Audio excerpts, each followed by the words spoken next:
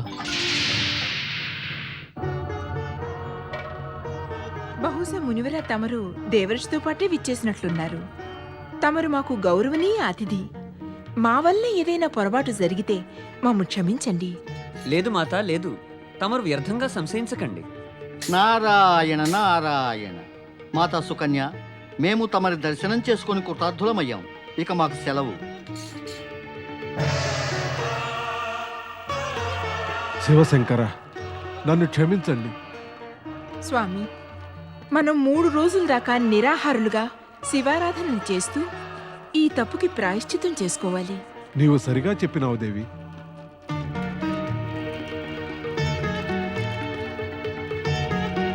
ఓం నమః శివాయ. ఓం నమః శివాయ.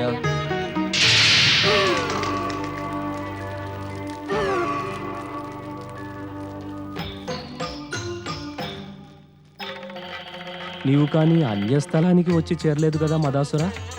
నీవు సరైన స్థలానికే వచ్చావు. కానీ నీవెవరివో పరిచయం చేసుకోనంత వరకు మేము నీకు కనిపించడం జరుగదు. నేను మదాసురుని దైత్యగురు, చ్యవన ఋషికి దృష్టిపుత్రుణ్ణి. ఆయనే నన్ను తమరి సేవకై పంపారు. చవన ఋషితో మాకేంటి సంబంధం? లేకుంటేనే. కానీ తమరు ఈ మదాసురునితో సంబంధం పెట్టుకోవాలి దైత్యగురు. ఎందుకంటే తమరి శరణలోనికి వచ్చానుగా. మేం మా దివ్య దృష్టితో చూడలేదు. నిజం ఏమిటో? ఓం నమః శివాయ. ఓం నమః శివాయ. వారు నిన్ను ఉత్పన్నం చేసినందుకు ప్రాయశ్చిత్తం చేసుకుంటున్నారు. దీనికి స్పష్టమైన అర్థం ఇది: నీవు శివారాధన చేస్తే ఏమీ లాభం ఉండదు. నీవు శక్తిమాత యొక్క ఆరాధన చెయ్యి. వారు నీపైన ప్రసన్నురాలై సఫలతను వరంగా ఇస్తారు. నాకు తమరి చరణాల వద్ద శరణు నీయండి గురుదేవా. నాకు అసుర ధర్మాల శిక్షణ నీయండి. లేదు, ఎప్పటికీ కాదు. నువ్వు చెవరుని మాదిరిగా మా మనమునందు వికారాన్ని ఉత్పన్నం చేయగలవు. మేము దైత్య గురువులం. దైత్యులు అసురుల స్వభావమే వికృతం. వారి గురువు కూడా వికారగ్రస్తుడైతే ఆ అసురుల వికృతం ఎంతవరకు హద్దులు మీరిపోగలదో ఎవరు చెప్పగలరు? అందుకే నువ్వు మాతని ఆరాధించేందుకు ముందు నిన్ను నువ్వు శుద్ధుడుగా చేసుకో. అప్పుడు మా వద్దకురా. తమరి ఆజ్ఞానుసారమే గురుదేవా. ఓం ఐం హ్రీం చాముండాయ నమః. ఓం ఐం హ్రీం చాముండాయ నమః. ఓం ఐం హ్రీం చాముండాయ నమః. ఓం ఐం హ్రీం చాముండాయ నమః. ఓం మదాసురుడు దేవి ఆరాధనలో నిమగ్నమైపోతాడు. అతను వరాన్ని కాంక్షిస్తూ ఉంటాడు. కానీ అతని భక్తి ఫలిస్తుందా లేదా అనేది భవిష్యత్తుకు మాత్రమే తెలిసిన విషయం. ఇంకొక వైపు ఎప్పటి వల్లనే భ్రమణం చేస్తున్న దేవర్షి నారదుడు పర్వతముని ఒకనాడు ఆకాశ మార్గంలో గణేశలోకం సమీపంగా భ్రమణం చేస్తూ వెడుతున్నారు. నారదుణ్ణి గంభీర ముద్రలో ఉండటం చూసి పర్వతముని ఉండబట్టలేక దేవర్షి నారదుణ్ణి అడిగారు. ఏం ఆలోచిస్తున్నావు మిత్రమా? ఆలోచిస్తున్నాను మిత్రమా, శ్రీ గణేశుని దర్శనానికి వద్దా అని. అలా యోచించడానికి కారణం?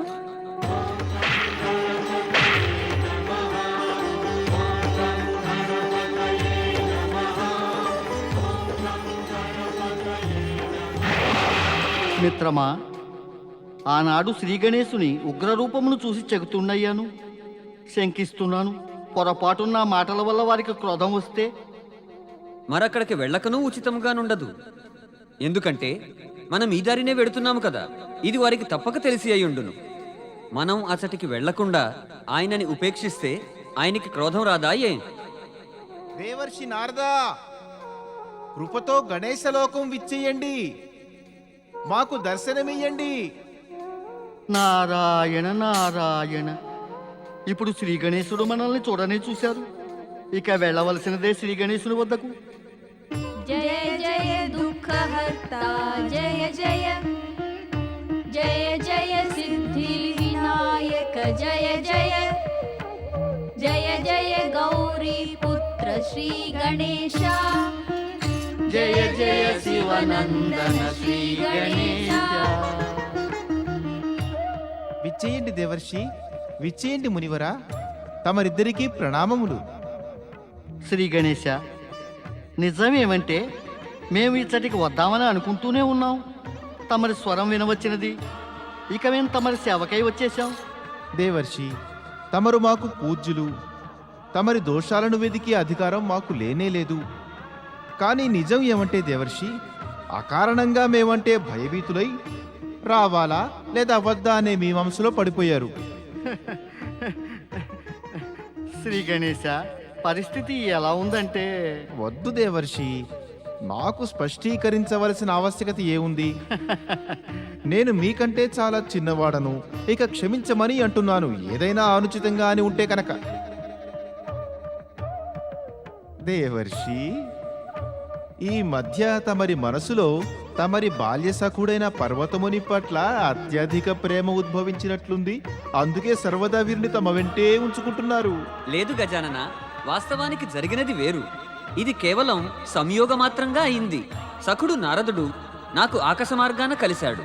మేమిద్దరము కలిసి చ్యవన ఋషి ఆశ్రమానికి వెళ్ళి వచ్చాం. చ్యవన ఋషి ఆశ్రమమా? ఓహో, ఆయన దృష్టి నుంచి ఉత్పన్నమైన మదాసురుని చూడడానికా? దేవర్షి, ఇది ఆశ్చర్యదాయకమే కాదు, క్లిష్ట పరిస్థితి కూడా. దైత్య గురువు శుక్రాచార్యులు శక్తికై తపస్సు చేయడానికి అతన్ని ఆదేశించారు. ఇక మాత పార్వతి శక్తి ఉపాసన చేసినంతనే ప్రసన్నురాలయ్యే తీరుతారు. ఇక శక్తి స్వరూపాన్ని ధరించి పరమశివుల మాదిరిగా అవశ్యం మదాసురునికి ఏదో విచిత్రవరం ఒకటి ఇచ్చేస్తారు. ఈ విషయమై నేను వారిని సావధానంగా ఉండమని చెప్పాలి. ఓం ఐం హ్రీం చాముండాయ నమః.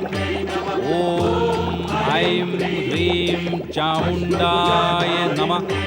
ఓం ఐం హ్రీం చాముండాయ నమః. ఓం ఐం హ్రీం చాముండాయ నమః. హ్రీం చాముండాయ నమః. ఓం ఐం హ్రీం చాముండాయ నమః. ఐం హ్రీం చాముండాయ నమః. ఓం నమః శివాయ. ఓం నమః శివాయ. ఓం ఐం హ్రీం చాముండాయ నమః. ఓం ఐం హ్రీం చాముండాయ నమః. ఓం ఐం హ్రీం చాముండాయ నమః. ఓం నమః శివాయ నమః. ఓం నమః శివాయ. ఐం హ్రీం చాముండాయ నమః. ఓం ఐం హ్రీం చాముండాయ నమః. ఓం ఐం హ్రీం చాముండాయ నమః. ఓం ఐం హ్రీం చాముండాయ నమః. ఓం హ్రీం ఐం హ్రీం చాముండాయ నమః. ఓం ఐం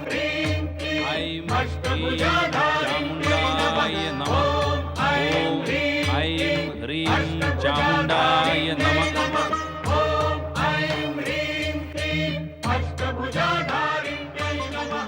పార్వతీమాతకు జయము, శక్తిమాతకు జయము. ప్రణామములు. సదా సుఖీభవ గణేశ.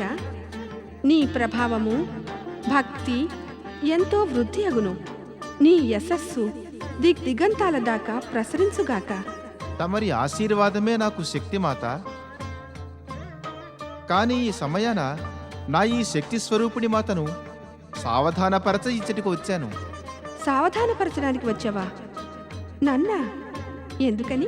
మదాసురుని గురించి, అతను చవన ఋషి మానసిక వికారం నుండి ఉత్పన్నమైన ఒక నీచ అసురుడు.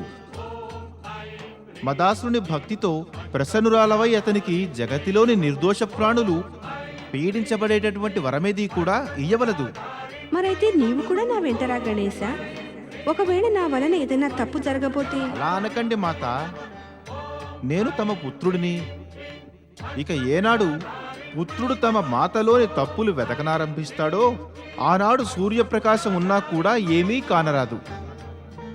తమరి తప్పులను వెదికేంతటి అపరాధం నేను చెయ్యలేను. ఇక పైగా పిలువకుండానే తమ వెంట నేనెలా రాగలను? మదాసురుడు కేవలం తమరినే పిలిచాడు. తమరు వెళ్ళిరండి. కేవలం ఒకటే ప్రార్థన, సచేతనంగా ఉండి వరమియ్యండి. ప్రణామం మాత. ఓం ఐం హ్రీం చాముండాయ నమః.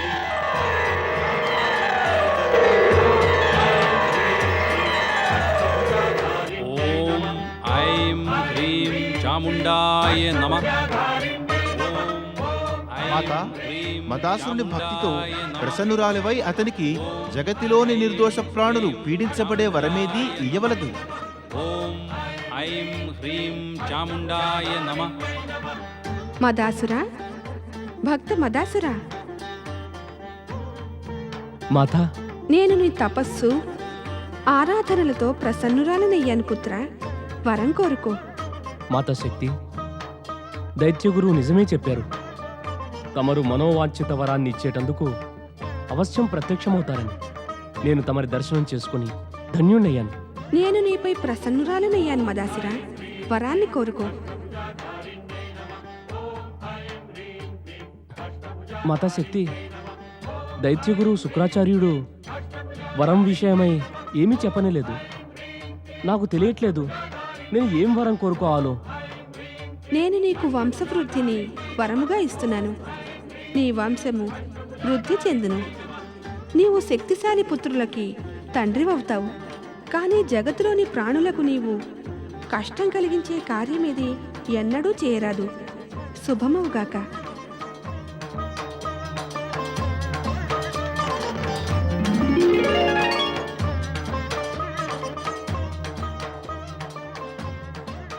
నడు దైత్యగురు శుక్రాచార్యుని వద్దకు.